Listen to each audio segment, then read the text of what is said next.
Hello, my name is Nimalan Arinaminpati.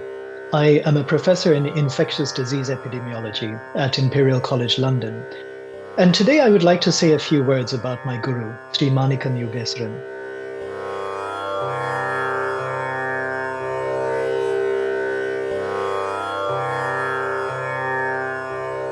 I began learning Carnatic flute from my guru around 1992, and I had my Arangetram at the Bharatiya Vidya Bhavan in 1996.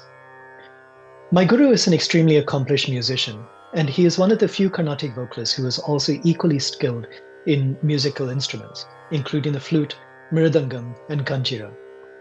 His skills have always been a reminder to me that music shouldn't be limited to one area alone. In fact, it's important for any musician to understand other perspectives as well. Uniquely, my guru has also taken his ethos to the level of musical traditions too. He collaborated with other musicians from a wide variety of backgrounds, on a journey that led to him being the first Carnatic vocalist to sing in a Hollywood movie. He is a leading light in global music, working tirelessly to promote both Carnatic and global music on a world stage. But let me start at the beginning. My guru was born in 1959 in Misale, Jaffna, Sri Lanka, and he grew up in Areale, Jaffna. His musical talents were clear from an early age, when he started singing at just 4 years. So he remembers fondly how much he enjoyed it at such an early stage of his life, including at a time when he sang as part of a performance of Silapatikaram in a school drama at Maheshwari Vidyasale in Nayan Markettu. His rendition brought tears to the eyes of the people in the audience. And this was just the beginning of her precocious talent. And my guru's singing only grew in the coming years through his schooling at Jaffna Hindu College. He learned under Sangeeta Bhushanam Thiru P. Muthukumarasamy, who himself had been a disciple of Isai Arusu M. M. Tandapani Tesikar, a famous Carnatic vocalist, composer, and actor during his time at the head of Annamalai University in Chittambaram, Tamil Nadu. At Jaffna Hindu College, my guru sang Thevarams and Tirumurayal in the daily assembly, and his voice was recorded and played at the end of the school day. He also took part in singing competitions at the regional and national level, and these years really formed an important foundation for my guru's future musical career. He stayed very close to Muthukumarasamy sir for years afterwards. And a significant moment during this period was the Ther festival held each year at the Siddhi Vinayakar Koil in Areale, Jaffna. My guru had the opportunity to sing at the climax of the festival when the deity descended from the chariot. And recognizing his talent, the Nadaswaram players who assembled on the day introduced him to other temples, and very quickly his performances expanded across the country. Sometimes he was giving 3 concerts a night. So it was around this incredibly productive time that my guru found a new mentor in Sangeeta Bhushanam Thiru S. Balasingham, who took him under his wing and imparted even more musical skills. Again, my guru remained very close to both of his teachers for the rest of their lives. And it was around this time that my guru received 2 very notable recognitions. At the Inuvil Kandasthami Koil, after one of his concerts, none other than Sri Veeramani Iyer got onto the stage with a large garland for him. The gift was all the more inspiring given the contributions that Veeramani Iyer had already made to the tradition. He was a prolific poet, composer, and dancer. And he also gifted my guru with one of his handwritten books of 72 Malakarta Ragas, a gift that my guru still has with him to this day. In fact, my guru is planning to record these songs for Tamil music lovers. The other recognition at this time was when my guru was singing in Jaffna, on the same night that Tirumuruha Kirupananda Variyar, a famous religious orator from South India, was giving a discourse. Kirupananda Variyar bestowed a title to my guru as Ilam Sirkhali, named after the famous singer of Tamil Isai, Dr. Sirkhali Govindarajan of Tamil Nadu. And this name remained with him ever since. Again, my guru accompanied Kirupananda Variyar on the mridangam during his visits in London. In the mid-1980s, my guru moved to London to study accountancy.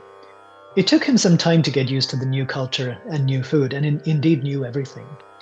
But after a few months, a music lover invited him to Highgate Murugan Temple to perform there. And these were really the early days of Carnatic music in the UK. My guru started giving lessons from 1985 and organized the Festival of Carnatic Music in the 1980s and 90s. Although Indian music performers had previously visited London from abroad, These festivals really contributed towards the community level events of Carnatic music in London. And the scene flourished very quickly. People attended in their hundreds, regularly filling the halls to capacity. The key organizers for these events were Mr. and Mrs. Yogaraja through their own organization, Kalalayam, in London. They worked tirelessly during that time as key supporters of the tradition, both promoting language and music. Mr. Yogaraja is a practicing lawyer and a strong supporter and mentor of my guru, who really recognized his talent. An important development in the 1990s was my guru's branching out into contemporary music. Through a meeting with a German guitarist, Uwe Mulrich, in London in 1994, he was invited to join with Uwe and the band Dissidenten in Germany. And this was just the start of a groundbreaking journey that would see Carnatic music taking its place on the world stage. My guru continued singing with Dissidenten for more than 20 years, doing extensive tours in Europe and particularly in Germany. He also took part in major festivals in Europe, including the Stuttgart Jazz Open, Montreux Jazz Festival, Glastonbury UK, and WOMAD in Holland. In the 1990s, my guru started recording with composers like Jocelyn Pook in London. And together with Jocelyn Pook and her ensemble, my guru sang on live shows and participated in many CD recordings. A highlight of this collaboration was when my guru sang for Jocelyn Pook's soundtrack in Stanley Kubrick's movie Eyes Wide Shut in 1999. Historically, this makes him the first Tamil musician to sing in a Hollywood production. In the late 1980s, my guru was asked to join The Shout, which is a musical collaboration and brainchild of two well-known composers in London, Orlando Goff and Richard Chew. This is quite a unique initiative, the idea being to bring together a group of professional singers from a variety of backgrounds. It was a real mixing pot of singers, from backgrounds such as jazz, gospel, Western classical, early music, and of course Carnatic. And in his 10 years with Shout, my guru sang with all the major orchestras, including the BBC Symphony, the Bergen International Orchestra, Vienna Festival, BBC Proms, Scottish Proms, and also the opening and closing ceremonies of European Cities of Culture, which happened in Stavanger in Norway and Linz in Austria. In a remarkable demonstration of his own values, my guru recorded a CD named Peace for Paradise, speaking out against the conflict in Sri Lanka. He believes passionately that conflict anywhere threatens not just life and property, but also tradition and culture. The CD was released in 2005 at the House of Commons, facilitated by the former Shadow Chancellor, the Honourable John McDonnell MP. On another occasion, my guru was invited to sing in Norway to mark 200 years of the Norwegian Constitution. It was a rather special event hosted by the Crown Prince of Norway, with 4 different singers playing a key historical figure, and my guru in particular playing Mahatma Gandhi. Stemme, which means both voices and votes in Norwegian, was commissioned by the Bergen National Opera to mark the bicentenary of Norway's constitution. And it brought together children, youth, and adult amateur choirs alongside international soloists and the Bergen Philharmonic Orchestra and 5 multi-instrumentalists as an on-stage band. More recently, my guru also sang for the Queen's Jubilee in London. So I remember as a student hearing about all of this music as it developed, and it was really exciting. It felt so innovative and inspiring in its freshness. And it also felt remarkable since so few Carnatic musicians, coming from such a strong tradition as my guru, had branched out in this way. So once I asked him what drove his energy, and at its simplest level, it was a desire to share. Not only to share our Carnatic traditions with others on a global stage, but also to learn from others. And looking back on my guru's trajectory, it's clear that this desire to share was a major driving factor for him, even as he was emerging as a musician in Sri Lanka. But even alongside the global music, he's continued performing in Carnatic classical concerts, as well as teaching. During his time in London, he taught at Goldsmith University in community music, conducted workshops at Cambridge University, and together with Ludwig Pesch, one of his collaborators in music. My guru performs regularly at the music festival in Chennai's December season, and he's the only artist from Europe who's invited to sing each year in the festival. He's performed at the Tamil Isai Sangam since 1994, and he has had the honor of having as a guru Sangeeta Kalanidhi Padma Bhushan, Professor Shri T.V. Gopalakrishnan, with whom he has learned so many years. He has also sung and accompanied his guru Amridangam since the 1990s. Today, my guru is co-artistic director and coordinator for South Asian music at the Global Music Academy in Berlin, Germany. The mission of the Academy is to promote traditional music from all over the world.